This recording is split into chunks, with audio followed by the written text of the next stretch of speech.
కదా మేము మోసం చేయలేదు అని చెప్పేసి it's part of our job అనుకుంటాను నాకు తెలిసి. ఈరోజు మంగ్లీ గారు అంటారు నేను కష్టపడి ఇంత దూరం వచ్చినా అని అంటున్నారు. కష్టం అంటే ఏందమ్మా? ఇది కష్టమా? లేనోడి దగ్గర దోచుకొని తినడం ఇది కష్టం అంటారా? వాళ్ళ కడుపు కోతమ్మని ఒకటి చనిపోయారండి, వాళ్ళ ఫ్యామిలీని ఆదుకుంటారా? లేకపోతే ఈమె పైసలు పెట్టి వాళ్ళని చదివిస్తుందా? ఇష్టం వచ్చినట్టు ఏదో సోషల్ మీడియాలో పోస్ట్ చేయడం కాదు మంగ్లీ గారు.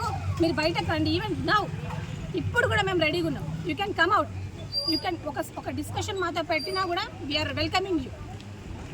అంటే హనుమంతుడి మీద ఒట్టేసి మరీ చెప్పింది కదా, హనుమంతుడి మీద ఒట్టేసి మా ఇష్టదైవమే వదిలేస్తున్నాను.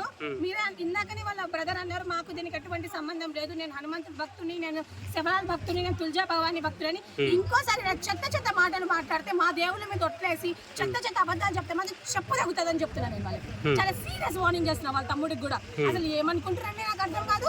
జాతి పరువు మొత్తం తీసి మళ్ళీ పై నుంచి ఇదంతా ఏంటంటే పంచాయతీ. ఈ రోజు నేను ఒకటే రిక్వెస్ట్ చేస్తున్నాను గవర్నమెంట్ కూడా ఇలాంటి చెత్తగాల మీద యాక్షన్ తీసుకోవాల్సిందిగా కోరుకుంటున్నాను.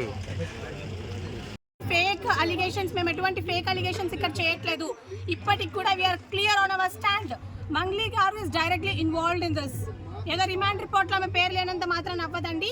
ఇప్పుడు నా పేరు ఉందండి, నా పేరు చెప్పుకొని ఎవడో వచ్చి ఏదో స్కామ్ చేస్తాడు, పైసలు దొప్పుకొని తింటాడు, అప్పుడు నా రెస్పాన్సిబిలిటీ ఉంటుంది కదా మినిమం. ఈరోజు మంగ్లీ గారు పేరు చెప్పుకొని ఇన్ని డబ్బులు తండుకున్నప్పుడు మరి ఆమె రెస్పాన్సిబిలిటీ ఉంటుంది కదా. ఇంతమంది మొన్న మీరే తండాలకు పోయారు, అక్కడ తండాలలో అడుక్కుంటుంటే చెప్తుంటే వాళ్ళు ఏమంటున్నారండి, మరి ఎందుకు వచ్చినావు మా ఇంటికి 3-4 సార్లు అని అన్నారు. ఇదే శివ చౌహాన్ అంటాడు మా అక్కకి దీనికి సంబంధం లేదు అని చెప్పేసి. ఉందా లేదా అనేది చూస్తున్న ప్రజలందరూ గమనించాలా.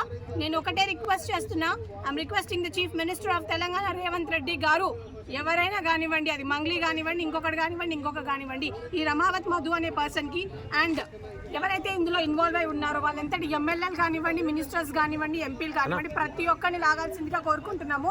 ఏదైతే 10% ఓట్ బ్యాంక్ ఉందో మా ఎస్టీ ఓట్ బ్యాంక్, అది చాలా చాలా ఇంపార్టెంట్. ఈరోజు గవర్నమెంట్ ఈరోజు కాంగ్రెస్ పార్టీ గద్దెనెక్కిందంటే it's only because of us. ఒక్క నిమిషం, ఎంతకన్నా ఒకటి